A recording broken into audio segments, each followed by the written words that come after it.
우리가 지난 시간 추수감사절로 계시록 말씀을 하지 않고 다른 말씀을 드렸고요. 그 이전에 16장까지 우리가 살폈었습니다. 16장까지 7인, 7나팔, 7대접의 재앙이 마무리되어졌습니다. 오늘 17장부터 20장까지는 바로 그 심판의 결과로서 나타나게 되는 최종적인 심판을 이야기해 주죠. 특별히 용으로 언급되는 사탄의 최종적 심판이 어떻게 되는지를 단계별로 설명해 가는 것입니다. 우리가 7대접까지가 모든 그 악한 무리들, 사탄을 따르는 모든 무리들에 대한 심판이다라고 말하자면 17장부터는 음녀, 그리고 그 위에 거짓 선지자와 짐승, 그리고 최종적으로는 사탄까지 심판받는 17장부터 20장까지의 이야기가 이어져 있습니다. 오늘은 음녀에 대한 이야기 17장을 함께 나누겠습니다. 오늘 설교는 한 절 한 절씩 절절히 설명해 가는 것으로 말씀을 나누겠습니다. 1절을 먼저 같이 한번 보시죠. 또 7대접을 가진 7천사 중 하나가 와서 내게 말하여 이르되 이리로 오라. 많은 물 위에 앉은 큰 음녀가 받을 심판을 내게 보이리라. 하나님은 마지막 심판에서 특히 음녀의 심판을 구체적으로 우리에게 소개해주고 있습니다.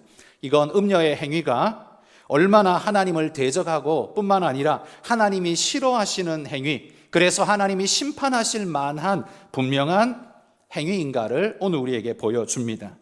이는 시대 속에서 음녀가 성도들을 유혹하고 깨어서 옳은 행실을 더럽히고 성도들로 하여금 침륜에 빠지도록 끌고 갔기 때문에 이 죄가 얼마나 큰지 하나님은 이 음녀에 대한 심판을 특별히 구별해서 오늘 우리에게 말해주고 있습니다.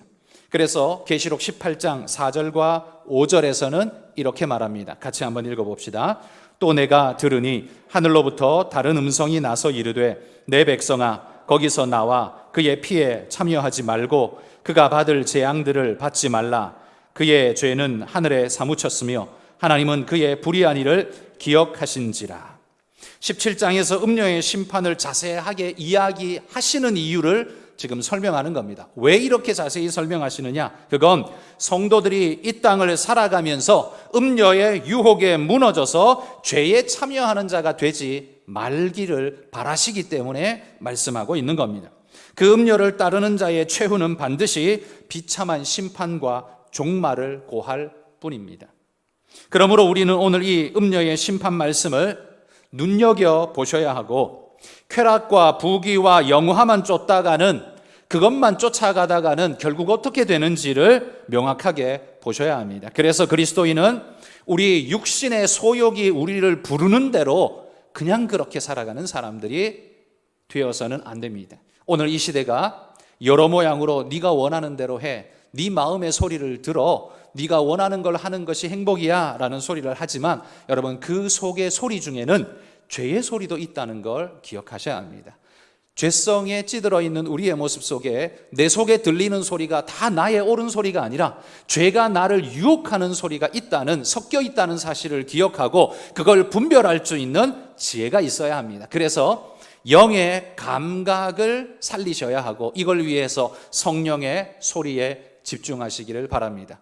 이를 위해서 여러분 오늘 계시록의 말씀을 더 깊이 묵상하면서 분별력을 가지실 수 있기를 바랍니다. 자, 그런데 이 음녀를 소개할 때에 오늘 성경이 이 음녀를 많은 물 위에 앉은 큰 음녀라고 소개하고 있습니다. 물 위에 앉아 있다. 이건 그렇다면 이 음녀가 지금 배 타고 유랑하고 있는 것인가? 이런 생각을 할 수가 있죠. 그러나 여기 물은 일반적으로 우리가 생각하는 그 강물을 가리키는 게 아닙니다. 성경이 이 물에 대해서 분명히 해석을 해줍니다. 15절에 보시면 이렇게 설명합니다. 음녀가 앉아있는 물은 백성과 무리와 열국과 방언들이니라.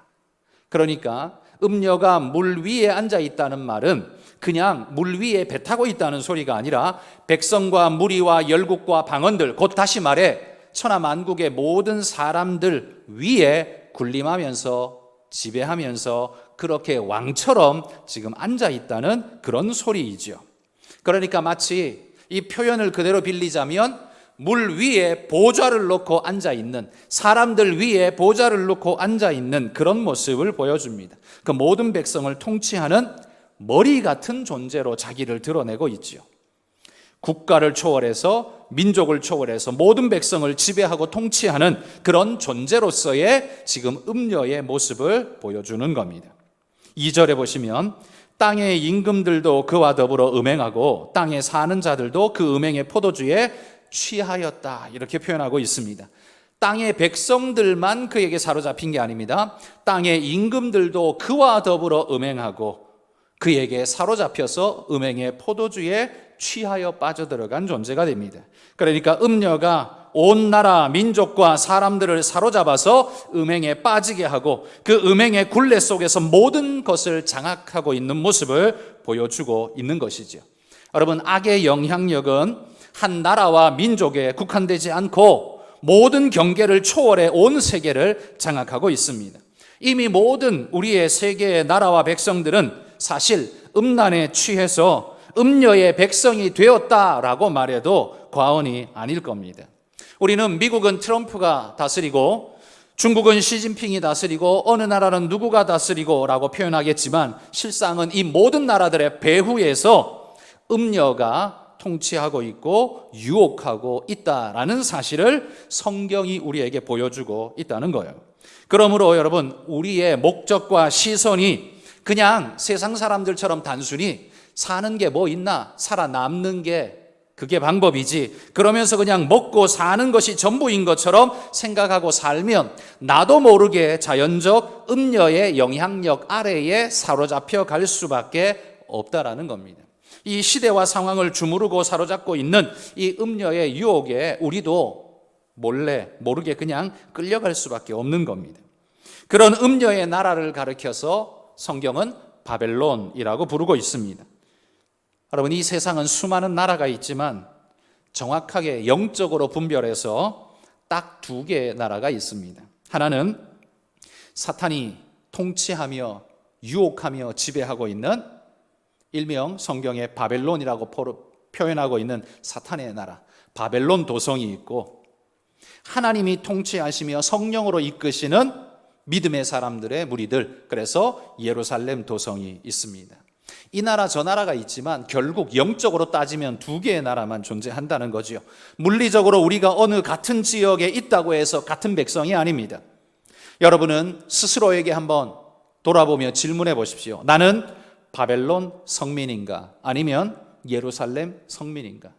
나는 대한민국을 살기 때문에 한국 사람인 건 맞는데 그 중에서도 영적으로 나는 바벨론에 속했는가, 예루살렘에 속했는가를 늘 돌아보시라는 겁니다.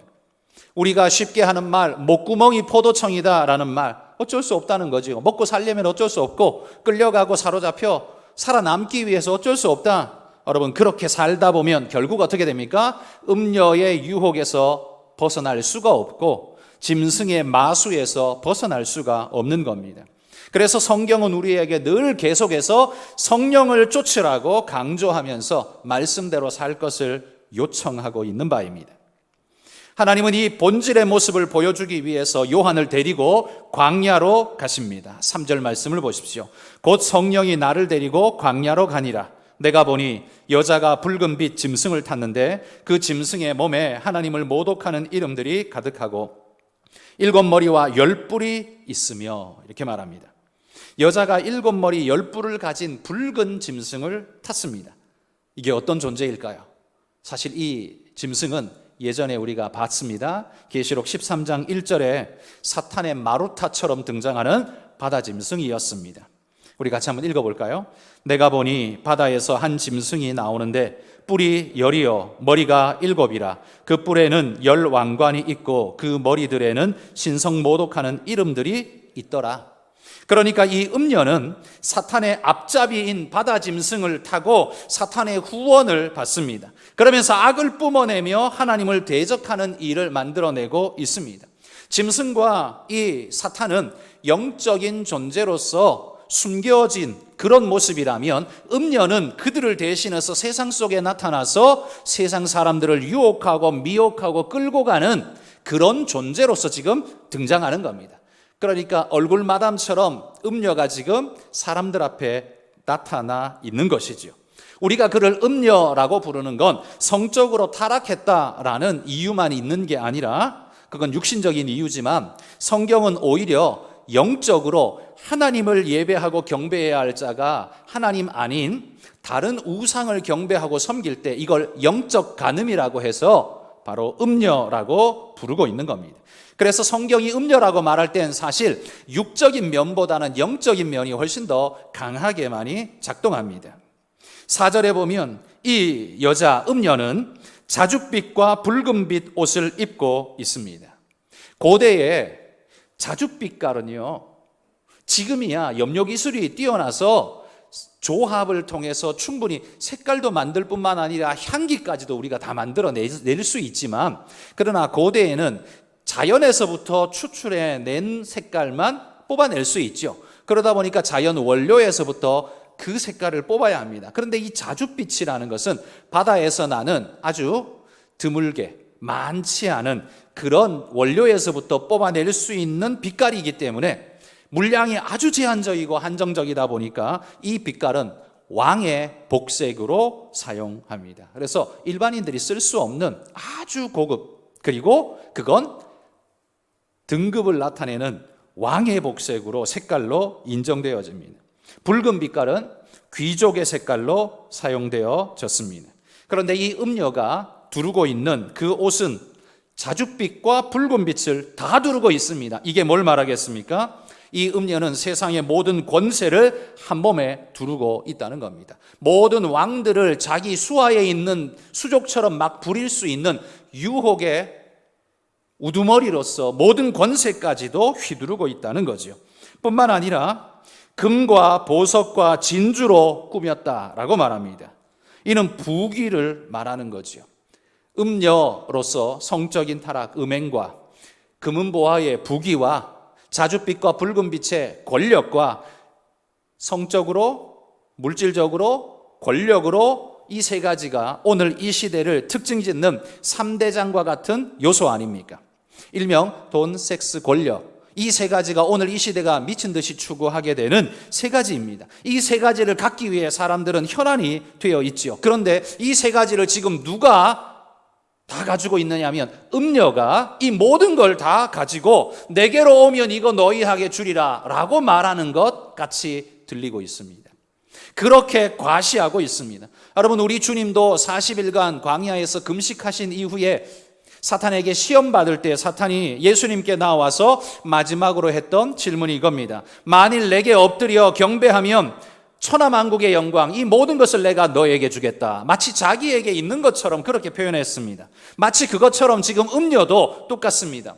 자신이 금은보화를 가지고 자줏빛과 붉은빛 옷을 두르고 그 모든 쾌락을 손에 쥐고 모든 것을 가진 자처럼 너희가 내게 오면 내가 너희에게 그걸 주리라 라는 듯이 온 백성들을 유혹하면서 이 음녀가 사람들을 현혹하고 있다는 거지요.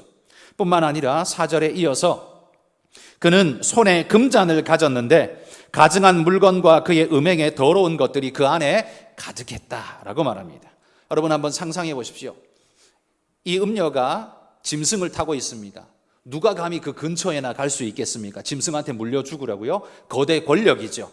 권력 위에 솟아 있습니다. 뿐만 아니라 자줏빛 옷과 붉은빛 옷, 금은보화를 두르고 있어서요, 가장 호화롭고 부해 보입니다. 그리고 그는 음녀라고 표현돼서 아주 성적으로 아주 대단히 노출되어진 어떤 그런 모습으로 하고 있을 것만 같습니다. 그런데 그의 손에 금잔이 들려 있습니다. 밖에서 볼 때는 대단히 아름답고 화려하고 빛나 보이고 좋아 보이죠? 그런데 정작 그 속을 들여다보면 그 안에 뭐가 들어있는가? 가증한 물건과 음행에 더러운 것들이 가득하다는 거죠. 겉으로 보기에는 권력과 부귀를 두르고 있어서 사람들의 부러움을 사고 사람을 끄는 매력이 대단하게 있는 것 같지만 실은 그 내면은 더러움과 추함으로 가득한 존재라는 겁니다. 그 목적과 방법은 추하기가 그리고 역겹기가 이루 말할 데가 없다라는 거지요. 그래서 5절에 보시면 그의 이마에 이름이 기록되었으니 비밀이라, 큰 바벨론이라, 땅의 음녀들과 가증한 것들의 어미라 하였더라 라고 말합니다.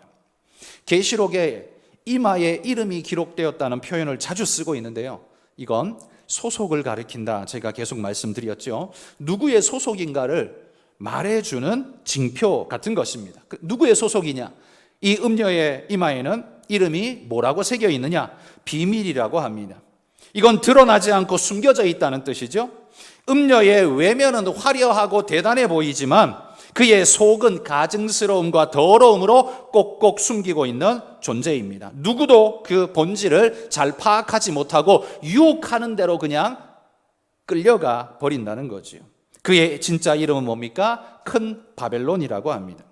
바벨론은 하나님을 대적했던 거대 국가, 제국을 가리켰다고 그랬죠. 그래서 하나님을 대적하는 무리들의 대표 언어, 마치 고유명사처럼 되어버린 게 바벨론이라고 했습니다.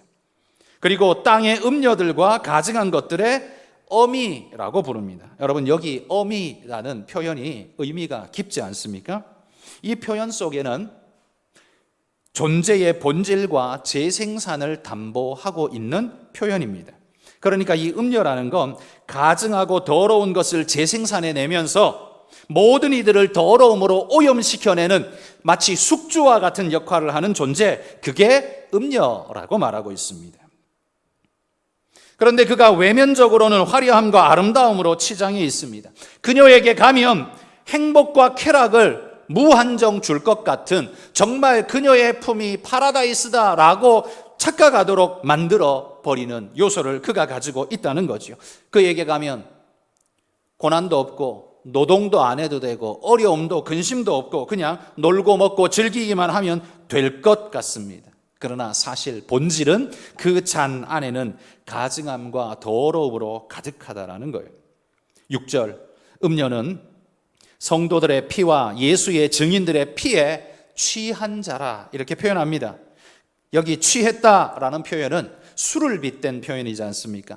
성도들의 피를 술 마시듯 마시며 즐기는 자였다라는 말입니다. 그만큼 성도들을 핍박하고 죽음으로 내모는 간악한 존재였다는 거죠. 신앙을 말살하고 하나님을 대적하는 것에 그것이 생애의 유일한 목표인 것처럼 살았던 그런 존재. 그런데 이미 취해 있습니다. 얼마나 많이 마셨으면 벌써 취해 있을까요? 그로 인해 수많은 신앙인들이 순교의 잔을 마셨고 죽음을 죽을 수밖에 없었고 고통과 고난에 내동댕이 쳐질 수밖에 없었다는 겁니다. 요한은 이 음녀를 보고 놀라고 또 놀랐습니다. 음녀의 죄가 경악할 정도의 죄이기에 요한은 놀라고 또 놀랄 수밖에 없었습니다. 성도들을 죽이고 괴롭게 하는 것이 1세기의 요한 시대 사람들은 로마 황제와 그의 수하 총독들이 자기를 괴롭게 하고 교회를 핍박한다라고 생각을 했겠지만, 요한은 하나님이 보여주신 이 환상을 보면서 로마 황제와 총독들이 그 일을 벌이는 게 아니라 본질적으로는 그 뒤에서 음녀가 이 모든 것을 조장해서 그들로 하여금 이런 짓을 저지르도록 조장하고 만드는 일을 하고 있다는 걸 알고는 더욱 놀랐던 것이지요. 성도 여러분, 그러므로 우리는 눈에 보이는 것만 믿어서는 안 됩니다. 일은 그냥 일일 뿐이고 놀이는 그냥 놀이일 뿐이다. 여러분, 그렇게 생각하십니까? 여러분, 이런 생각이야말로 정말 영적인 개념이 전혀 포함되지 않은 진정한 유물론자들의 생각이라고 말할 수 있습니다. 여러분, 돈 버는 거는 그냥 돈 버는 거지 무슨 의미가 있어? 라고 말할지 모르지만, 여러분, 그 일의 방식과 모든 걸 방향을 선택하는 건 일이 선택하는 게 아닙니다. 인간이 선택하는 겁니다. 놀이가 인간을 택한 게 아니라 사람이 놀이를 택했고 그 놀이의 방향과 방법을 사람이 정하게 됩니다. 그러기에 일이나 놀이는 객관적이지 않습니다. 사람에 의해서 다 주관적으로 변화되어집니다. 그러니까 사람의 선택에 의해, 사람의 생각에 의해 다 방향성과 목적성이 다 새롭다라는 거죠. 그러므로 여러분, 남들이 디자인해 놓은 그 일과 놀이 속에 그냥 쑥 들어가면 객관적인 그런 그냥 일이 되느냐? 이게 아니라는 거지요. 일이 일을 넘어 다른 것이 될 수 있고요. 놀이가 놀이를 넘어 우상 숭배가 될 수도 있는 것입니다. 그렇기 때문에 그리스도인은 단순히 일을 일이라 놀이를 놀이라라고만 생각하는 게 아니라 그 모든 영역에 있어서까지 그리스도의 주재권, 하나님의 주되심을 인정하고 그 속에서도 하나님 백성다운 일꾼의 모습, 하나님 백성다운 놀이의 모습을 취하려고 여러분 우리는 몸부림해야 합니다. 왜냐하면 그 모든 것 뒤에서 음욕의 금잔에다가 음욕의 술을 붓고 있는 음녀가 우리를 유혹하고 있기 때문입니다. 그걸 보지 못하면 그냥 돈은 돈일 뿐이고 일은 일일 뿐이고 놀이는 놀이일 뿐이다 라고 생각하시게 될 겁니다. 음녀의 계략에 놀아나는 자가 될 뿐이라는 말이죠. 7절에 그러자 천사가 요한을 보며 이렇게 말합니다. 왜 놀랍게 여기느냐? 내가 여자와 그가 탄 7머리와 10뿔 가진 짐승의 비밀을 내게 이르리라. 음녀가 타고 있는 이 짐승은 8절에 보시면 또 이렇게 말합니다. 전에 있었다가 지금은 없으나 장차 무저갱으로부터 올라와 멸망으로 들어갈 자다. 이렇게 말합니다. 전에 있었다가요, 주님의 십자가 사건으로 큰 타격을 받고 위축되어 무저갱에 갇혔으나 마지막 때에 잠시 나와서 혼란케 하겠지만 그러나 머지않아 멸망에 들어갈 자 누굽니까? 결국은 사탄을 지칭하는 겁니다. 생명책에 기록되지 못한 멸망받을 자들은 이 짐승의 모습, 음녀의 모습을 보면서 우와 누가 이 짐승과 같으냐라고 우러르면서 그를 숭배하게 되겠죠. 그의 본질을 모르고 숭배하게 되겠죠. 9절에 보시면 이 음녀의 모습을 또 이렇게 소개합니다. 그 7머리는 여자가 앉은 7산이요. 여자가 7산에 산을 깔고 앉아 있다라고 말합니다. 어떻게 한 사람이 7산을 깔고 앉을 수 있습니까? 이건 물리적인 그냥 산을 말하는 게 아니라는 의미이겠죠? 그런데 이 메시지가 이 7산을 깔고 앉아 있다라는 말은 다스린다, 지배한다 이런 의미이거든요. 그러니까 이 산을 지배하고 다스리는 이 여인이 도대체 누구냐? 요한 당시는 로마 제국 시대니까요. 로마 제국 사람들은 이 말씀을 들었을 때 아마도 거의 대부분은 이렇게 생각했을 겁니다. 로마라는 나라가 어떻게 시작되었는가? 그들의 초대 왕이라고 말하는 이 로물루스에 의해서 로마라는 도시가 한 언덕을 기점으로 시작하게 되는데 6번째 왕, 6대 왕이 이르렀을 때에 이 툴리우스라는 왕이 6대 왕에 이르렀을 때는요, 이 첫 번째 언덕 말고 6개의 언덕을 더 합쳐서 총 7개의 언덕을 삥 둘러서 성벽을 쌓아서 로마라고 불렀다고 합니다. 그래서 로마의 다른 이름은 7 언덕의 도시다 이렇게 이름 불려졌다고 합니다. 7 언덕의 도시. 그런데 그 7산을 깔고 앉아서 있는 음녀는 도대체 누굴까? 그러니 이 말씀을 듣는 사람들은 이 음녀는 로마의 황제겠구나 라고 생각하기가 딱 좋겠죠. 그렇게 해석하기가 굉장히 쉬웠을 겁니다. 그러나 이 산이라는 건 그냥 물리적 단순한 산을 지칭하는 건 아닙니다. 10절에 보시면 이어지는 말씀에 이렇게 말합니다. 7산은 또 7왕이라 이렇게 말해주죠. 7왕이라. 7산이면서 7왕. 그들 위에 앉아있는 음녀. 이게 뭘 말하겠습니까? 거대 세력들을 지배하고 다스리며 통치하며 그 위에 군림하는 어떤 존재. 그게 음녀라는 말이죠. 그래서 여기 7왕이 그러면 이 7왕은 도대체 누굴까? 왕이라고 한다면 그 시대가 로마 제국이니까 사도 요한이 있는 그때의 현 왕의 지금 하나는 있고 5은 망했고 하나는 있고 다른 하나는 아직 이르지 않았고 자 그러면 지금 있는 왕이 하나는 있고 하는 그 왕일 테고 그 이전에 5명의 왕인 지나갔고 그 뒤에 한 왕이 온다는 소린가 그렇게 해석하는 이들도 있습니다. 또 어떤 학자들은 이게 그냥 한 왕을 지칭하는 게 아니라 여기 왕이라고 표현된 이건 한 제국을 지칭할 것이다. 그래서 5개의 왕이 망했고 지나갔고 현재의 하나의 왕이 있고 그리고 아직 이르지 않은 한 왕이 또 올 것이다. 이게 뭐냐? 5개의 왕이 지나간 건 이집트, 아수르, 바벨론, 페르시아, 헬라 5개의 제국이 지나갔고 지금은 로마 제국의 시대죠. 그래서 지금 있는 한 왕은 로마 제국을 가르치고 아직 오지 않은 다른 하나는 로마 제국 뒤에 올 어떤 제국일 것이다 라고 그렇게 해석하는 이들도 있습니다. 그래서 해석은요, 이건 무엇이다 라고 100% 정답이다 라고 말할 수가 없어요. 그러다 보니 의견이 분분하게 나뉠 수밖에 없습니다. 여러분이 누군가가 계시록 이야기를 이렇게 딱 잘라서 이야기하면 그게 진짜인가 보다라고 생각하시겠지만 이게 그렇게 해석할 수 있는 게 아니라는 거예요. 이건 딱 잘라서 해석할 수 있는 게 아닙니다. 그래서 이런 해석도 있고 저런 해석도 있다. 그러면 우리는 어떻게 받아야 할까? 의미로 받아야 합니다. 상징적 의미로. 산이 아니고 왕이 아니었듯이 처음부터 이건 상징적, 계시록이 계속해서 사용하는 상징적 의미였다라는 거죠. 5이 망했고 지금 하나가 있고 또 하나가 앞으로 올, 과거와 현재와 미래로 이어지면서 계속되는 하나님을 대적하는 세력, 그가 있다는 거죠. 어떤 특정한 나라나 왕을 말하는 그 정도가 아니라 하나님을 대적하는 세력 자체를 말하고 있다. 그게 음녀다라고 보는 것이 옳다라는 이야기입니다. 그런데 이 5이 있다가 망했고 지금 하나가 있고 장차 이를 텐데 장차 이르게 될 그는 반드시 잠시 동안 머무르리라 라고 말합니다. 반드시 잠시 동안 머무르리라. 여러분, 여기 반드시라는 단어가 어디를 수식하느냐에 따라 의미가 조금씩 달라지죠. 반드시 머무르리라. 반드시가 머무르리라를 동사를 수식한다면 반드시 올 거라는 두려움의 마음이 우리에게 들죠.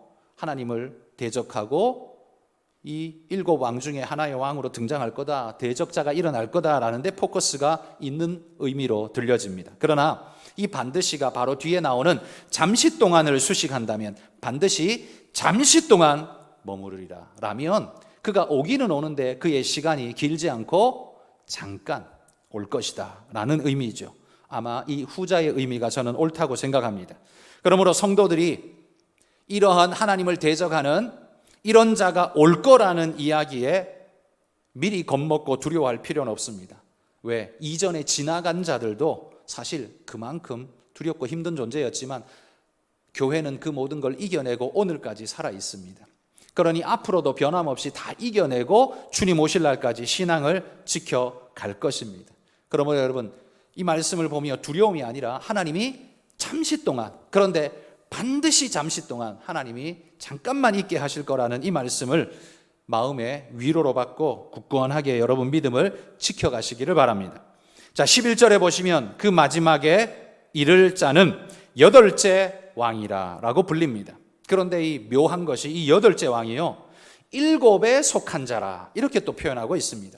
그러니까 8번째 오는 왕이 있는데 이 왕은 이 앞에 7명의 왕들의 중에 하나, 거기 속했던 자일 것이라는 겁니다. 완전히 독립적인 딴 존재가 아니라 거기 중에 있었던 자가 다시 올 것이다 라는 의미로 들려지죠. 그래서 초대교회 당시에는 1세기에는 이런 소문들, 이런 풍문들이 있었습니다. 뭐냐 하면 네로가 끔찍한 일을 저지르고 교회를 핍박했지만 결국 자살로 생을 마감했다고 이야기하지 않습니까? 그런데 네로가 자살로 죽은 게 아니라 그 로마의 동쪽 유프라테스 건너편에 있었던 그 파르티아라는 제국의 나라로 몸을 피신했다가 파르티아의 군대를 끌고 나중에 로마를 정복하기 위해 다시 올 거라는 소문이 로마에 파다했었습니다. 그래서 그걸 네로 귀한설이라고 이야기를 하죠.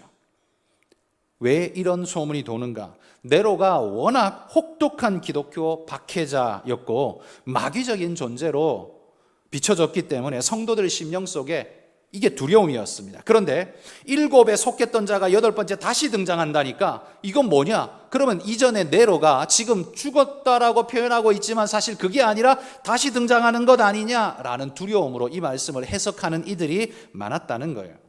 그러나 여러분, 이 여덟째 왕은 그냥 어떤 한 인간, 네로 같은 어떤 한 인간을 지칭하는 정도가 아닙니다. 그렇다면 1세기의 모든 이야기는 다 끝난 거 아닙니까? 그 7명, 8명의 왕들이 전부 다 거의 1세기 어간에 왔다리 갔다리 하면서 다 지나간 사람들이니까 그럼 성경 계시록이 1세기만 이야기하고 맙니까? 아니죠. 그러기에 여기 8번째 왕이라고 말하는 것, 이 왕들이란 건 단순히 어떤 한 인간을 말하는 게 아니라 결국은 종합적으로 짐승 자체를 말하는 겁니다. 하나님을 대적하는 그 존재를 말하는 거예요. 하나님 마지막에 등장하여서 최후의 발악을 하는 존재, 무적행에서 올라와 마지막 전쟁을 준비하며 발악하는 존재. 그래서 우리는 8번째 왕을 어떤 특정한 왕이라고 생각하기보다는 계시록에서 계속 언급하고 있는 하나님을 대적하기 위해 혈안이 되어 있는 그 짐승 그 자체다라고 보는 것이 옳다는 말이에요. 12절에 가봅시다. 12절, 네가 보던 10뿔은 10왕이니 아직 나라를 얻지 못하였으나 다만 짐승과 더불어 임금처럼 한동안 권세를 받으리라. 여기 10뿔은 10왕이라고 이야기합니다. 이 뿔이라는 건 권세, 힘이죠. 10왕은 이 짐승에 연합하여서 그에게 귀한 여러 왕들을 지칭하죠. 사탄의 장수 역할을 하는 존재들, 그들을 말하는 겁니다. 여기 열이라는 건 딱 10명만 왔다 이 말이 아니라 가득한, 충만한, 그래서 그들의 연합 세력이 사탄을 중심으로, 짐승을 중심으로 뭉친 이 하나님을 대적하려고 뭉친 존재들의 세력이 막강한 권세, 대단한 권세를 이룰 거라는 이야기이지요. 그리고 13절, 이들은 한 뜻을 가지고 자기의 능력과 권세를 짐승에게 주더라 라고 말합니다. 그러니까 이들은 짐승에게 충성을 맹세하며 짐승에게 모든 권세와 영광을 바치는 존재들이라는 거죠. 왜 이렇게 모이고 있습니까? 이들이 짐승을 중심으로 왜 이렇게 연합전선을 구축하고 있는 것일까요? 이유는 14절에 나옵니다. 그 이유가 뭐냐 하면 어린 양과 더불어 싸우기 위해서입니다. 어린 양과 더불어 싸우기 위해 이 사탄이 자기 수하의 사람들을 불러 모읍니다. 10왕들을 불러 모으고 있습니다. 왜? 마지막 전쟁을 치르기 위해서죠. 여러분, 이 사건은 우리가 이전에 16장 설교할 때 제가 말씀을 드렸었습니다. 이스라엘의 사마리아 북쪽에 한 도시, 그 도시에 모두가 모여서 하나님을 대적하는 마지막 전쟁을 치를 준비를 한다. 그래서 그 도시 이름을 따서 아마겟돈이라고 말했다. 기억나시죠? 아마겟돈. 바로 그 전쟁을 지금 이야기하는 겁니다. 새 더러운 영이 군대를 모아서 아마겟돈에서 하나님과의 최후의 일전을 준비하는, 그것을 지금 14절에서 13, 14절에서 다시 이야기를 하고 있죠. 짐승이 10왕을 불러 모아서 그 10뿔로 표현되는 대적들을 불러 모아서 하나님과 싸우기 위해 준비하고 있습니다. 그런데 놀라운 반전이 일어납니다. 16절에 보십시오. 10뿔과 짐승은 음녀를 미워하여 망하게 하고 벌거벗게 하고 그의 살을 먹고 불로 아주 사르리라. 열불과 열왕과 짐승 그리고 음녀는 한 편이었지 않습니까? 한 팀이었는데, 그런데 갑자기 자중질환이 일어났습니다. 열불과 짐승이 그를 항상 태우고 다녔는데 이 음녀를 미워하여서 망하게 하고 벌거벗게 하고 그 살을 먹고 불살라 버렸다라고 말합니다. 자중질환이 일어난 거죠. 한 패인 줄 알았던 이들이 갈라졌습니다. 그리고 짐승을 부리는 줄 알았던 음녀, 사실은 짐승을 부린 게 아니라 짐승이 음녀를 앞잡이로 내세워서 자기 하고 싶은 일들을 음녀로 하여금 유혹과 여러 일들로 하게 했던 것이죠. 그리고 어떤 때가 되자 이 음녀를 그냥 살을 먹고 불살라 버렸다라고 말합니다. 이걸 두고 어떤 학자들은 이게 바로 악의 자기 파괴적인 능력이다, 이렇게 소개합니다. 악의 자기 파괴적 능력, 뭐냐 하면 사실은 연합을 해야 더 센 세력을 막아서 이길 수 있지 않습니까? 그래서 뭉쳐야 하는데 악이란 본질적으로 옆에 사람을 믿지 않습니다. 연합을 함에도 믿지 않고, 그리고 저놈이 나중에 나를 삼키면 어떡하지? 라는 두려움이 생겨서 협조하지도 않고 오히려 먼저 선수를 쳐서 저놈을 제거해야겠다, 이런 생각을 필연적으로 갖게 되어 있다는 거죠. 그래서 그게 자기 살을 깎아먹는 일을 스스로 할 수밖에 없는 악의 능력, 그래서 악의 자기 파괴적 능력이라고 소개하는 거죠. 이게 악의 특성입니다. 탐욕의 마음이 자기 중심으로 흘러서요, 결국 연합이 깨지고 스스로 자멸의 길로 가게 되는 겁니다. 하나님은 그걸 알고 계셨나 봅니다. 그래서 17절 끝에 보시면 하나님의 말씀이 응하기까지 하심이라. 하나님이 그 일들이 일어나도록 내버려 두셨습니다. 그리고 하나님의 정하신 때에 그들 모두를 단번에 처리하실 것입니다. 그리고 18절에 보십시오. 또 네가 본 그 여자는 땅의 왕들을 다스리는 큰 성이라 하더라. 여자를 두고 성이라고 말합니다. 사람이 아니라 큰 성이라고 말합니다. 그러니 이 음녀는, 지금까지 이야기한 이 음녀는요, 단순한 한 인격적 존재가 아니라 땅의 왕들을 다스리는 큰 성, 어찌 보면 어떤 시스템, 어떤 이념, 어떤 개념일지 모릅니다. 그걸 그냥 음녀라는 한 사람으로 의인화해서 우리에게 소개했을 뿐이지, 그게 그냥 한 사람으로 마지막 때에 나타나는 건 아니고 거대 시스템과 이념 같은 것으로 나타난다는 거죠. 지금까지 수많은 이념과 사상들이 지구상에 사람들 머릿속을 스치고 지나갔지만 그 중에 가장 반신앙적이고 하나님을 대적하는 이념은 공산주의죠. 두말할 것이 없습니다. 본질과 태생과 목적 자체가 철저하게 하나님을 배격하고 하나님을 거부하는 이념 사상이 공산주의입니다. 소련이 무너진 지가 벌써 30년이 지났지만 그렇다고 해서 공산주의가 사라진 게 아닙니다. 공산주의 사상은 그대로 민주주의 속에 퍼져 들어가서 그 속에 곳곳에 스며들어가 녹아서 그 속에서 기생하고 있습니다. 그리고 그 속에서 수많은 이론과 학설들을 내어놓으며 그들의 근본 정신인 하나님을 대적하고 하나님을 없애버리려는 의도의 수많은 가치들을 가치라는 이름으로, 개념이라는 이름으로 쏟아내놓고 있습니다. 여러분, 오늘 우리 시대를 지배하고 있는 가치 개념은 성경적입니까? 혹시 하나님을 대적하는 음녀적 가치 체계는 아닙니까? 여러분, 그걸 분별하고 계십니까? 나는 사회적 개념에 순순히 순응하며 그냥 무비판적으로 개념을 따르고 있습니까?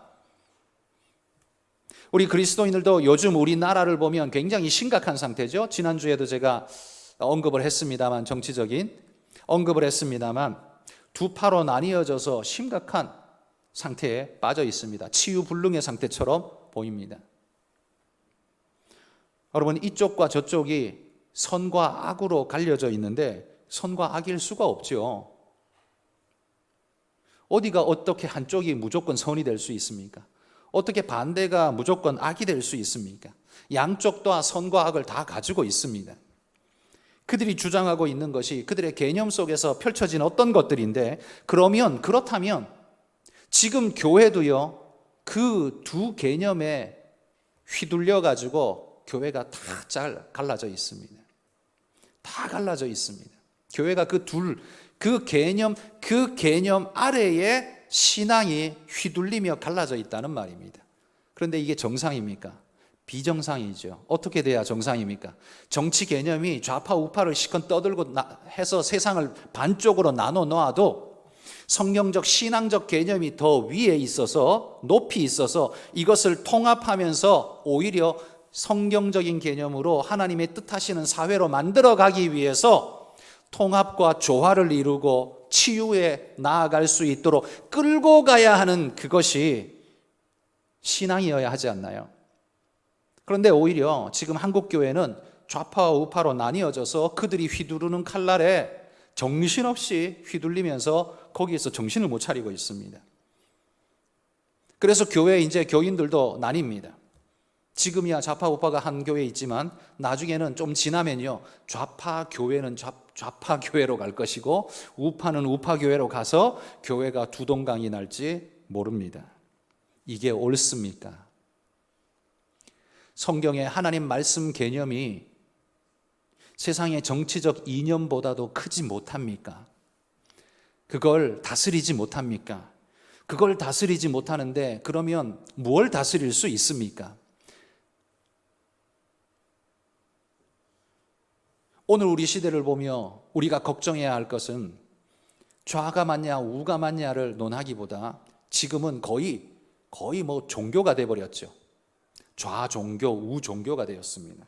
그래서 젊은이들은 무조건 좌입니다. 나이 드신 분들은 무조건 우입니다. 거의 종교적이에요. 이유가 없습니다. 그냥 무조건 싫대요. 왜 싫으냐? 그냥 싫대요. 그렇게 돼 있어요. 이건 거의 종교적입니다. 그런데 신앙은 그 속에서 무슨 능력을 발휘하고 있습니까? 갈라쳐진 그 사이에서, 그 아래에서 그냥 신앙은 기생하고 있습니까? 그게 신앙의 능력입니까? 그게 정당한 신앙의 자세입니까? 아니지 않을까요? 저는 아무리 봐도 그게 아니라고 생각이 됩니다. 신앙은 그 위에 있어서 그 모든 걸 통합하고 끌고 갈 수 있는 힘이어야 하는데 그러지를 않고 정치 개념에 휘둘려서 완전히 갈라진 상태로 신앙이 정치 색깔의 포로가 되어 있다라는 사실이죠. 여러분, 우리는 이걸 이겨내야 합니다.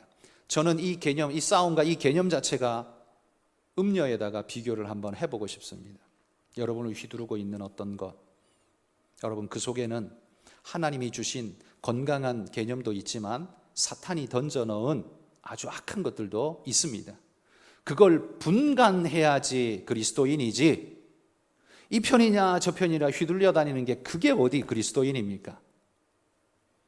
그리고 신앙보다 큰 것이 좌파냐 우파냐입니까? 말도 안 되는 소리 아닙니까? 여러분, 이걸 부끄러워할 줄 알아야 합니다. 거기 매여서 오도 가도 못하고 있는 우리를 부끄러워해야 합니다. 그 도그마 속에 갇혀서 신앙도 이제는 별것 아닌 것처럼 무너져버린 이 시대를 안타까워합니다. 음녀는 그런 식으로 우리를 지배한다는 말입니다. 어떤 시대가치 정신이라는 이름으로 툭 던져놓고 신앙조차도 그거는 손댈 수 없는 영역인 것처럼 특성화해서 그 아래에 머물도록 눌러버리는 것. 여러분, 우리의 저항은 그걸 싸우는 겁니다. 그것과 싸워서 그 위에 신앙이 있다는 걸 보여주는 거고, 그 위에 하나님의 말씀이 있다는 걸 고집하는 것이 그게 그리스도인이에요. 좌와 우로 나뉘어진 상태로 신앙하는 것, 그건 포로죠. 포로되지 마시고 이겨낼 수 있는 방법을 여러분 우리가 함께 찾아가기를 소망합니다. 하나님 앞에 집중하지 못하면 이념이라는 음녀의 포로가 되어서 끌려다니는 존재가 될 수밖에 없을 것입니다. 마지막으로 18장 4절의 말씀만 읽고 마치겠습니다. 이게 오늘 설교의 핵심입니다. 하나님의 권면입니다. 읽어봅시다. 또 내가 들으니 하늘로부터 다른 음성이 나서 이르되 내 백성아 거기서 나와 그의 죄에 참여하지 말고 그가 받을 재앙들을 받지 말라.